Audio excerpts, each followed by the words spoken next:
Hello friends, ಎಲ್ಲರಿಗೆ ನಮಸ್ಕಾರ. Kannada life ಸ್ಟೋರಿನಿಂದ ಪ್ರತಿಯೊಬ್ಬರಿಗೆ ತುಂಬ ಧನ್ಯವಾದಗಳು. Thank you so much universe. ಸಂಸಾರದಲ್ಲಿ ಖುಷಿಯಾಗಿರಬೇಕು ಅಂದರೆ ನೀವಿಬ್ಬರು ಹೀಗಿರಬೇಕು. ವೈವಾಹಿಕ ಜೀವನದಲ್ಲಿ ಸಂತೋಷವಾಗಿರಬೇಕಾದರೆ ಗಂಡ ಹೆಂಡತಿಗಳಿಬ್ಬರು ಒಬ್ಬರನ್ನೊಬ್ಬರು ಸರಿಯಾಗಿ ಅರ್ಥ ಮಾಡಿಕೊಳ್ಳುವುದರ ಜೊತೆಗೆ ಅನ್ಯೋನ್ಯತೆಯಿಂದ ಬಾಳಲು ಕಲಿಯಬೇಕು. ದಾಂಪತ್ಯವು ಅನ್ಯೋನ್ಯತೆಯಿಂದ ಇದ್ದರೆ ಖಂಡಿತವಾಗಿಯೂ ಅವರು ಈ ಕೆಲಸ ಮಾಡುತ್ತಿರಬಹುದು. ಕೇವಲ ಪ್ರತಿಯೊಂದಿದ್ದರೆ ಅದರಿಂದ ದಾಂಪತ್ಯ ಕಟ್ಟಲು ಆಗದು. ಅಲ್ಲಿ ಹೊಂದಾಣಿಕೆ, ಗೌರವ, ಅನ್ಯೋನ್ಯತೆ ಮತ್ತು ಇತರ ಹಲವಾರು ಅಂಶಗಳು ಪ್ರಮುಖ ಪಾತ್ರ ವಹಿಸುವುದು.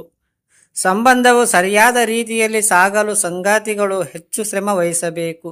ಅನ್ಯೋನ್ಯತೆ ಹೆಚ್ಚಿಸಲು ಮತ್ತು ದಾಂಪತ್ಯವು ಸುಖಮವಾಗಿ ಇರಲು ದಾಂಪತ್ಯಗಳು ಏನು ಮಾಡುವವರು ಎಂದು ತಿಳಿಯಬೇಕು. ಇಂತಹ ಕೆಲವೊಂದು ಲೇಖನಗಳನ್ನು ಓದಿಕೊಂಡು ಸಂಬಂಧವನ್ನು ಸುಧಾರಣೆ ಮಾಡಬಹುದು.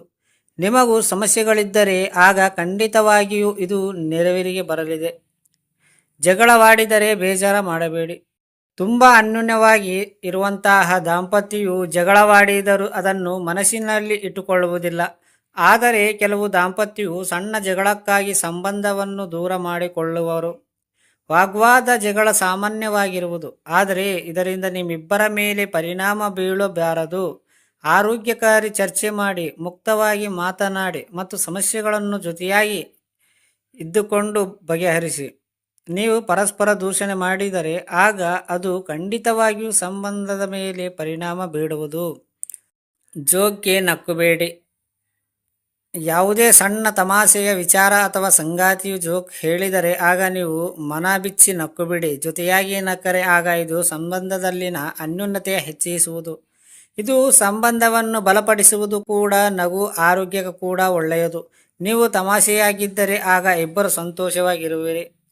ಆಸಕ್ತಿಯದಾಗ ವಿಚಾರದ ಬಗ್ಗೆ ಯೋಚನೆ ಹಾಕಿ.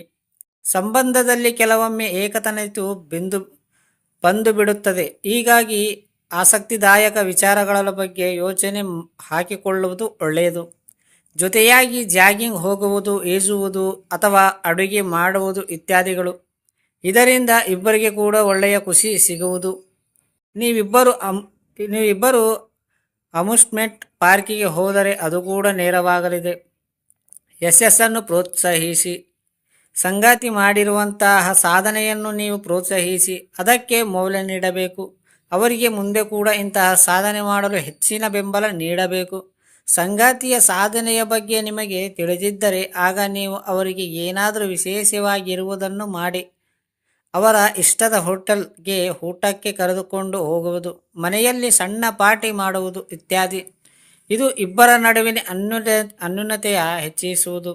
ಆತನ ಸ್ನೇಹಿತರಿಗೆ ಒಳ್ಳೆಯವರಾಗಿರುವುದು. ಆತನಿಗೆ ಸ್ನೇಹಿತರ ಜೊತೆಗೆ ಸಮಯ ಕಳೆಯಲು ಅವಕಾಶ ನೀಡಬೇಕು. ಕೆಲವೊಮ್ಮೆ ನೀವು ಕೂಡ ಅವರ ಜೊತೆಗೆ ಸೇರಿಕೊಳ್ಳಬಹುದು. ಅವರನ್ನು ಮನೆಗೆ ಊಟಕ್ಕೆ ಕರೆಯಬಹುದು. ಜೊತೆಯಾಗಿ ಎಲ್ಲಿಗಾದರೂ ಪ್ರವಾಸಕ್ಕೆ ಹೋಗಬಹುದು. ಸ್ನೇಹಿತರು ಮತ್ತು ಕುಟುಂಬದವರಿಗಿಂತ ಜೊತೆಯಾಗಿ ಕಳೆಯುವವರು ಹೆಚ್ಚು ಸಂತೋಷವಾಗಿರುವವರು ಎಂದು ಅಧ್ಯಯನಗಳ ಕೂಡ ಹೇಳಿವೆ. ಹೀಗಾಗಿ ನೀವು ಸಂಗಾತಿಯು ಸ್ನೇಹಿತರ ಜೊತೆಗೆ ಸಮಯ ಕಳೆಯುತ್ತಿದ್ದರೆ ಅದನ್ನು ತಡೆಯಬೇಡಿ. ಒಂದೇ ಸಮಯದಲ್ಲಿ ನಿದ್ರೆ ಮಾಡಿ. ದಿನದ ಅತ್ಯಂತದಲ್ಲಿ ಪ್ರತಿಯೊಬ್ಬರು ನಿದ್ರೆಗೆ ಮೋರೆ ಹೋಗುವುದು ಇದೇ ಇದೆ. ಇದರಿಂದ ಅನ್ಯೋನ್ಯತೆಯು ಹೆಚ್ಚಾಗುವುದು. ಒಂದೇ ಸಮಯದಲ್ಲಿ ಮಲಗಿದರೆ ಆ ದಿನದ ಬಗ್ಗೆ ಮಾತನಾಡಬಹುದು. ಪರಸ್ಪರ ಜೀವನದಲ್ಲಿ ಆಗಿರುವಂತಹ ಘಟನೆಗಳನ್ನು ಹಂಚಿಕೊಳ್ಳಬಹುದು. ಇದು ದೈಹಿಕವಾಗಿಯೂ ಆಕರ್ಷಣೆಯ ಹೆಚ್ಚು ಮಾಡುವುದು. ಐ ಲವ್ ಯು ಹೇಳಿ. ನೀವು ಯಾವುದೇ ಸಂದೇಶ ಅಥವಾ ಇಮೇಲ್ ಕಳುಹಿಸುತ್ತಿದ್ದರೆ ಆಗ ಸಂಗಾತಿಗೆ ಐ ಲವ್ ಯು ಹೇಳಿ. ಕೆಲವರಿಗೆ ಸಂದೇಶಗಳನ್ನು ಇಷ್ಟವಾದರೆ ಇನ್ನೂ ಕೆಲವರಿಗೆ ಮಾತಿನ ಮೂಲಕ ಇದನ್ನು ಹೇಳುವುದು ಇಷ್ಟವಾಗುತ್ತದೆ. ಕೆಲವರು ಅಪ್ಪಿಕೊಂಡು ಮುತ್ತಾಡುತ್ತೆ ಕಿಸ್ ನೀಡುವವರು. ಹೀಗಾಗಿ ಸಂಗಾತಿಗೆ ಯಾವುದೇ ಇಷ್ಟ ಎಂದು ತಿಳಿದುಕೊಂಡು ಅದನ್ನು ನೀವು ಹೇಳಬೇಕು. ಫ್ರೆಂಡ್ಸ್, ಅರ್ಥ ಆಯ್ತಾ ನಿಮಗೆ ಈ ಸ್ಟೋರಿ ಕೇಳಿದ ಪ್ರತಿಯೊಬ್ಬರಿಗೆ ತುಂಬ ಧನ್ಯವಾದಗಳು. Thank you so much universe.